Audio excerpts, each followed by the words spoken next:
What is up, guys? It's your boy Rick Pointy Stick Cacus, and today all three of the brand new class exclusive exotic glaives are now available to acquire after the launch of the new Witch Queen raid, Vow of the Disciple. So let's quickly go over how to acquire the Exotic Glaive quest.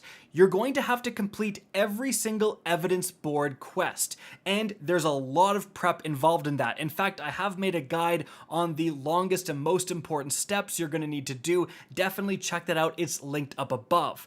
But again, after the completion of the new raid, the final quest became available. That's going to make you do a certain mission. This mission actually takes place in the beginning encounter of the new Vow of the Disciple raid. Once you complete that mission, you simply go back to the evidence board, turn it in, grab the exotic quest, and go to the throne world and do some pretty minor tasks. Like, it really is going to take you no time at all if you've done the main prep beforehand. But once you actually complete this exotic quest, here's where things get interesting, because it's going to let you craft one of the three exotic glaives, obviously depending on which class you're currently on. And so that means you are able to go after whatever specific glaive you want for that specific character. Now, you can earn the other two, but they are a random drop from Wellspring. And we all know from the previous steps how annoying the RNG in Wellspring can be. So therefore, in this video, we're going to be comparing all three of these exotic glaives. Which is the one that you should craft first? Which is the best one? Well, first off, let's start with the Titan Glaive. So, it's the Edge of Action, and that's also the name of its intrinsic trait. However, these are just the base traits of a normal glaive, so I don't know why they're calling it something unique. All three of the exotic glaives are like this, but the real unique factor is the other trait, Remote Shield. So you hold reload when the weapon energy is full, you consume it before firing to make your next shot deploy a protective shield on impact. So this is actually going to behave exactly the same for all three of these exotic glaives at a base level. You have to go out and get powered kills with this glaive to charge it. So as you're shooting enemies, you're going to see that little bar fill and fill and fill. On a normal glaive, what you can do is expend this bar by essentially aiming down sights, and that is going to deploy your normal shield, and you'll see again that bar slowly degenerate over time. But with these exotic glaives, you actually want to completely fill out that bar. Honestly, avoid using your glaive shield to keep that bar full, and then when it is completely full, you can use that alternate fire mode, hold reload, and then as you can see with this one specifically, you shoot a mini Titan bubble. But unlike the Titan bubble, this one does not provide any other bonuses other than just the existence of this bubble. So you can go inside and you're protected from enemy fire. Obviously, you can stay in here, regenerate your health, but once you go inside, you definitely don't get any sort of overshield or anything like that. It does seem that this bubble can tank quite a lot of damage, so you can absolutely, if you're in trouble, throw this down and survive in it, potentially, saving yourself from dying.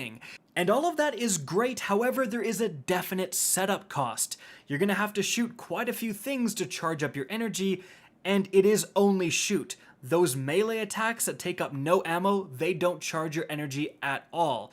So it does seem like you're churning through quite a lot of ammo just to get one bubble activation. If you can do it, it can be useful, but again, a lot of the time is spent just getting it ready to go. So, moving on from the Edge of Action, we have the Warlock Glaive, and this is going to be called the Edge of Intent. Now, this has the unique trait Restorative Turret. So again, you hold reload when the weapon energy is full, you consume it before firing to make your next shot deploy a healing turret on impact. Now, for this weapon, as you can see, it is just going to constantly shoot out basically noble rounds, similar to what the boots of the assembler do, or even the Lumina hand cannon, what that does, and it shoots them out pretty regularly, and I was also pretty impressed with the distance it was still hitting me, as you can see in the background gameplay. So this is going to be somewhat similar to the Titan Glaive, where you put this down to give yourself an increase to survivability. And you can see me do that when there's a bunch of enemies around. Simply shoot it on the ground near where you plan on fighting them, and then just go to town, smacking them, shooting them, whatever, and you will constantly be healed by that turret. And nearby allies will be healed by that turret as well. So, first off, obviously, the healing turret is great. Like, who's gonna say no to being constantly healed? That's fantastic.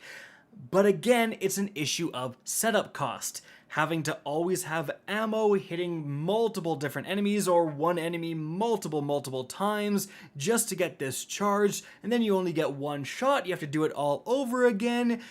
Yeah, it's just that setup cost. The actual payoff is nice, but is it worth the setup? Well, we have one more glaive to go over, and that's actually going to be the Hunter Glaive. Now this one is called the Edge of Concurrence. It has the unique trait Lightning Seeker. So hold reload when the weapon energy is full, consume it before firing to make your next shot track targets across the ground, and unleash chain lightning on impact. So, unlike the other two, this is the only one with an offensive capability. You're actually dealing more damage, you're making your weapon more deadly. The other two are focused on keeping you alive. So, how good is Lightning Seeker? Well, as you can see, when I shoot it against some guys, it really doesn't do very much damage. Like, it chunks, it does an okay amount, but it's certainly, I mean, for the boss example, it's definitely not doing anything crazy against the boss. Against a group of ads, as you can see here, it absolutely does chain between them and is going to be substantially better at killing these guys at range than a normal glaive shot. Like, I can shoot once and kill 5 enemies with Lightning Seeker, whereas that would cost 5 ammo otherwise. So definitely, when it comes to ad clearing, not too bad. But with all that being said, it's the same exact story. Obviously, when you activate the ability, it's nice, it's mostly purely beneficial, but is the setup cost worth it? Not only are you spending all this ammo and time trying to activate this one-time thing, but also you're completely avoiding using the Glaive Shield for all 3 of these weapons, really. And the Glaive Shield can be really nice, but when you use it and you watch that energy meter drain, you just feel bad, and you know you're gonna have to expend even more ammo and more time trying to get that energy bar full again.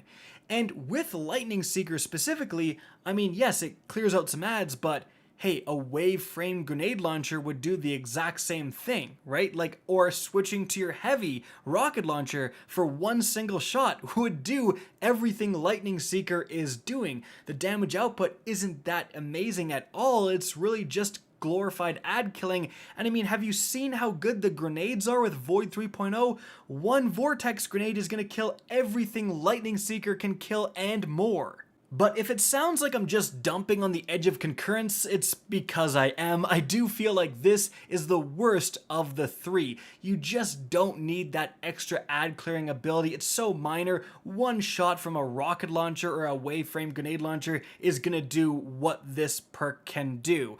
And honestly, if I'm playing Hunter, I'd rather just use the Enigma Glaive because that's Void and that works so much better with, you know, suppressing Glaive and all my Void stuff and Font of Might and everything like that. That is just so much better than anything the Edge of Concurrence can do. You can still do the suppressing Glaive thing, but again, you want a Void weapon for that build.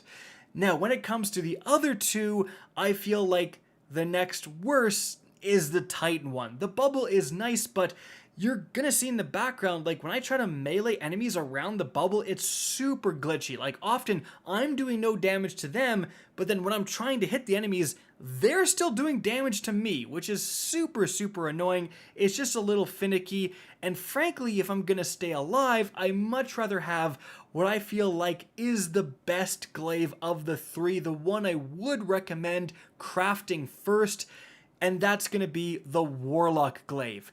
That self-healing turret is actually no joke. The range is pretty decent, And the frequency of the Seekers is pretty good as well. So, Edge of Intent is, in my opinion, the best one. With that being said, all three are honestly a little bit lackluster. Like, I'm not vying to take them into a Grandmaster anytime soon.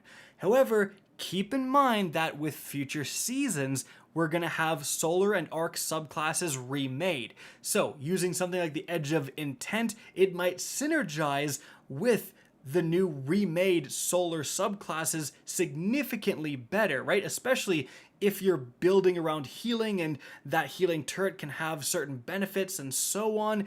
I mean, just like how the Enigma Void Glaive is honestly better with the Hunter right now than its Exotic Glaive just because of the Void synergies. And heck, when Arc is remade, it may be time to take another look at that Hunter Exotic Glaive as well. But for the time being, those are my thoughts. I hope you guys enjoyed the video, found this informative, and if you did, please remember to help me out by simply rating and especially sharing this video. If you guys want to see more Destiny 2 content similar to this, don't be afraid to slap that subscribe button. If you want to get in touch with me and keep up to date with the latest channel activity, the best way is to follow me on Twitter at RickCacus. That is linked in the description down below. Again, I hope you enjoyed the video, and as always, have a good day.